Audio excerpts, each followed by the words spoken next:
Lovers, మనం వచ్చేసి 8వ తరగతి తెలుగు చూస్తూ ఉన్నాము. తమిళనాడు గవర్నమెంట్ ఉపవాచకము. పండుగలంటే అందరికీ సరదా, ఎందుకంటే సెలవు వస్తుంది కాబట్టి. ఒక్కో పండగకు ఒక్కో రకం జరుపుకుంటాము. పిల్లలందరూ వచ్చేసి అన్ని పండుగలు మన సంస్కృతి సాంప్రదాయాలను తెలియజేస్తాయి. ప్రతి పండుగకు దాని ప్రత్యేకతను తెలియజేసేటువంటి కథ అనేటువంటిది ఉంటుంది. ప్రతి ఒక్క పండుగకి ఒక కథ అనేటువంటిది ఉంటుంది. కాబట్టి మన యొక్క సంస్కృతి సాంప్రదాయాలను తెలియపరిచేటువంటిదే ఈ యొక్క పండుగలు. మన దేశంలో జరుపుకునే ముఖ్యమైన పండుగల్లో ముఖ్యమైనటువంటిది వినాయక చవితి ఒకటి.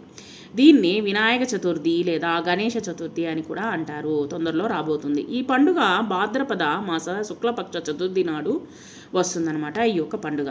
ఈ యొక్క పండుగ వచ్చేసి వినాయకుని పుట్టుకకు ఒక కథ అనేటువంటి ఉంది. ఇది ఏంటనేది మనం తెలుసుకుందాము. పూర్వము గజాసురుడు అనేటువంటి ఒక రాక్షసుడు ఉండేవాడు.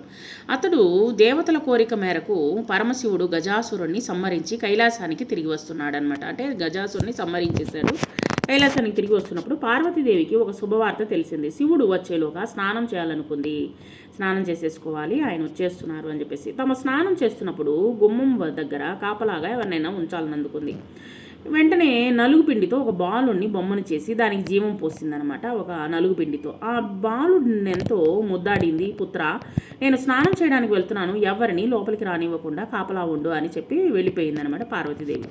సరేనేసి ఆ చిన్న బాలుడు కాపలా కాస్తూ గుమ్మం దగ్గరే నిల్చున్నాడు అనమాట. ఇంతలో పరమశివుడు వచ్చాడు. ఆ బాలుడు అడ్డుకున్నాడు. ఎవరు లోపలికి పోయేదానికి లేదు, అమ్మ నన్ను నిలబెట్టింది అనేసరికి తనకు లోపలికి వెళ్ళనీయకుండా మొండిగా అడ్డుపడుతున్న బాలుడు మీద శివునికి కోపం వచ్చిందనమాట. వెంటనే ఆ బాలుని తలను నరికివేశాడనమాట. వచ్చేసి నరికడంతో అంతలో పార్వతీదేవి వచ్చింది. జరిగిన ఘోరాన్ని చూసి ఆవేదన చెందింది. బోరుమని ఏడ్చింది. అసలు విషయం తెలుసుకొని పరమశివుడు కూడా చింతించాడు. అయ్యో మన కుమారుడా అని చెప్పేసి బాధపడ్డాడనమాట. తన ఆజ్ఞ మేరకు తన ప్రమద గుణాలు తెచ్చినటువంటి ప్రమద గణాలు ఎట్లా తెచ్చారంటే 4 దిశల వైపుకు వెళ్ళి ఏదైనా ఒక తలను తీసుకుని రమ్మని చెప్పారనమాట శివుడు. వెంటనే వచ్చేసి అక్కడ ఉత్తరం వైపు పడుకొని ఉన్నటువంటి ఒక ఏనుగు తలను తీసుకురావడం జరిగిందనమాట. ఏనుగు తలను నరికివేసి తీసుకురావడం జరిగింది. ఇంకో విషయం ఏంటంటే ఉత్తరం వైపుగా తలని పట్టుకొని పడుకోకూడదు. సో అది మరణాన్ని సూచిస్తుందనమాట. కాబట్టి ఉత్తర వైపుగా ఉన్నటువంటి ఒక ఏనుగుని తలను తీసుకొచ్చి ఆ మొండానికి అతికించాడనమాట. తిరిగి ప్రాణం పోశారు. పార్వతీదేవి ఆనందానికి అవధులు లేకుండా పోయిందనమాట. శివపార్వతులు ఆ బాలునికి గణేశుడు అని పేరు పెట్టారు. అల్లారు ముద్దుగా పెంచుకోసాగారు. గణేశుడు అనింద్యుడు అనేటువంటి ఎలుకను వచ్చేసి వాహనంగా చేసుకుని కైలాసమంతా ఆనందంగా తిరుగుతున్నాడు అనమాట. చాలా సంతోషంగా తిరుగుతూ ఉన్నాడు. కొంతకాలం తర్వాత శివపార్వతులకు మరో కుమారుడు కుమారస్వామి జన్మించాడు. సో కుమారస్వామి కొంచెం పెద్దయ్యాక నెమలిని తన వాహనంగా చేసుకున్నాడు. ఈయన వచ్చేసి ఎలుకను, తర్వాత వచ్చేసి ఈయన వచ్చేసి నెమలిని వాహనంగా చేసుకున్నారనమాట. ఒక రోజున దేవతలందరూ కలిసి పరమశివుడి దగ్గరికి వచ్చారు. మానవుల సమస్యలను తీర్చడానికి మాకు నాయకుడు కావాలి అని ఆ యొక్క దేవతలు అడిగారనమాట. ఆ నాయకుడు ఎవరో సూచించమని పరమశివుడిని కోరినప్పుడు తన కుమారులో ఒకరిని ఎంపిక చేయాలని పరమశివుడు అనుకున్నాడు. అందుకోసం వాళ్ళిద్దరికీ పరీక్ష పెట్టినప్పుడు ఇందులో గెలిచినటువంటి వారు మానవుల సమస్యలను పరిష్కరించేటువంటి గణనాయకుడు అవుతాడని చెప్పారనమాట. చెప్పేసరికి ఆయన 2 పిల్లల్ని పిలిచి, ఇద్దరు వెళ్ళి ముల్లోకాల్లో ఉన్నటువంటి అన్ని నదుల్లో స్నానం చేసి రావాలి. ఇలా చేసి ఎవరు ముందుకు తిరిగి వస్తారో అతనే గణనాయకుడు అవుతాడు, అంటే ప్రజల చేత పూజింపబడతాడు అని పరమశివుడు తెలియజేశాడు. వెంటనే తండ్రి మాటలు పూర్తి కాకముందే ఇంకా కుమారస్వామి వచ్చేసి ఆతృతతో తన వాహనం ఎక్కాడు. ఆకాశంలోకి ఎగిరిపోయాడు. తన చిన్ని ఏలుక వాహనంతో సోదరుడితో కూడా పోటీ పడాలో అర్థం కాక గణేశుడు ఆలోచనలో పడ్డాడనమాట. ఏం చేయాలో అర్థం కాలేదనమాట. గణేశుడికి ఒక ఉపాయం తట్టింది. వెంటనే నారాయణ జపం చేస్తూ శివపార్వతుల చుట్టూ వచ్చేసి భక్తితో 3 సార్లు ప్రదక్షిణ చేశాడనమాట. అంతే ముల్లోకాల్లో ఉన్నటువంటి 3,50,00,000 నదుల్లో స్నానం చేసిన ఫలితం వచ్చేసింది. ఎందుకంటే తల్లిదండ్రులు ఎంత ముఖ్యమైనటువంటి వాళ్ళు అనేటువంటిది ఇక్కడ మనకు తెలియజేస్తూ ఉందన్నమాట. కాబట్టి తల్లిదండ్రులకు ముల్లోకాల్లో ఉన్నటువంటి దేవతల్ని పూజించినట్లే అనమాట. సో ఆ విధంగా ఫలితం వచ్చేసిందనమాట. గణేశుని సమయస్ఫూర్తికి బుద్ధిబలానికి శివపార్వతులు అమిత ఆనందపడ్డారనమాట.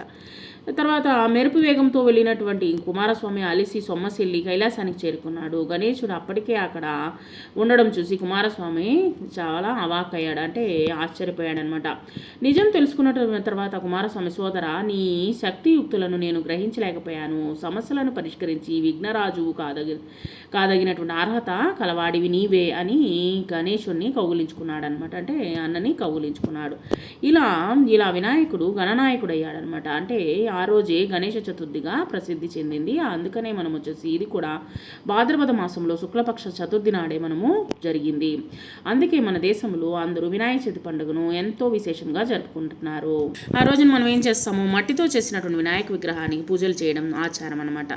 ఎందుకంటే ప్రాచీన గ్రంథము ముద్గల పురాణము ప్రకారము వినాయకుడిని 32 రూపాల్లో పూజిస్తారు. వినాయకుడు కార్యారంభాలకు అధిపతి అనమాట. అంటే కార్యాన్ని ఏదైనా మనము ఇప్పుడు వచ్చేసి స్కూల్కి వెళ్ళాలి, విద్యాభ్యాసం స్టార్ట్ చేయాలి, లేకపోతే ఏదైనా పూజని స్టార్ట్ చేయాలి, లేదా వచ్చేసి మన గృహప్రవేశాలు ఏమైనా చేయాలి, లేకపోతే ఒక బిజినెస్ స్టార్ట్ చేయాలంటే మొట్టమొదటి వచ్చేసి మనము ఎవరిని పూజ చేస్తాము, వినాయకుడిని పూజ చేస్తాము. సో వినాయకుడిని పూజ చేసి వినాయక చవితి రోజున పూలతో పాటు ప్రత్యేకంగా 21 రకాలైనటువంటి ఆకులతో పూజ చేస్తారనమాట. వినాయకునికి ఇష్టమైనటువంటి ఉండ్రాళ్ళు, లడ్డూలు, కుడుములు, పండ్లు తర్వాత వచ్చేసి నైవేద్యంగా సమర్పిస్తారు. గణపతి నవరాత్రి వేడుకలను ఏం చేస్తాము, గొప్పగా చేస్తామన్నమాట. తర్వాత విగ్రహాలను ఏం చేస్తాము, ఘనంగా ఏం చేస్తాము, ఊరేగిస్తాము. తర్వాత దగ్గరలో సముద్రం కావచ్చు, లేదా నది కావచ్చు, చెరువు లేదా బావి నీటిలో వచ్చేసి నిమజ్జనం చేసి పండుగను ముగిస్తామన్నమాట. ఈ విధంగా ఈ పండుగను మన రాష్ట్రంలోనే కాక దేశమంతటా వైభవంగా జరుపుకుంటాం. ముఖ్యంగా వచ్చేసి మహారాష్ట్రలో వినాయక చవితిని అత్యంత వైభవంగా చేస్తారనమాట. ఇక్కడ వచ్చేసి గణపతి బోరియా అంటూ ఇక్కడ వచ్చేసి చాలా ఘనంగా చేస్తారనమాట. ఇక్కడ ముంబైలో వచ్చేసి వినాయక చవితిని జాతీయ సమైక్యత కోసం వినియోగించినటువంటి ఘనత బాలగంగాధర్ తిలక్ గారికి దక్కుతుందనమాట. ఈయన బ్రిటిష్ ప్రభుత్వంలో పోరాటానికి ఐకమత్యం అవసరమని ఆయన గుర్తించారు. అందుకని 1892లో వినాయక చవితిని సాంఘిక సంబరంగా నిర్వహించారు. ఆనాటి నుంచి ఈ పండుగను ఊరు వాడ సంబరంగా జరుపుకోవడం సాంప్రదాయంగా మారింది. వాడల్లో వినాయకుని విగ్రహాలను ప్రతిష్ఠించి 9 రోజులు ఘనంగా నవరాత్రులని జరుపుకుంటాము. చివరి రోజు నిమజ్జనం అనేటువంటి చేస్తారు. ఆ తర్వాత వినాయకుని యొక్క విగ్రహాలను రకరకాల ఆకృతులతో చేస్తారు.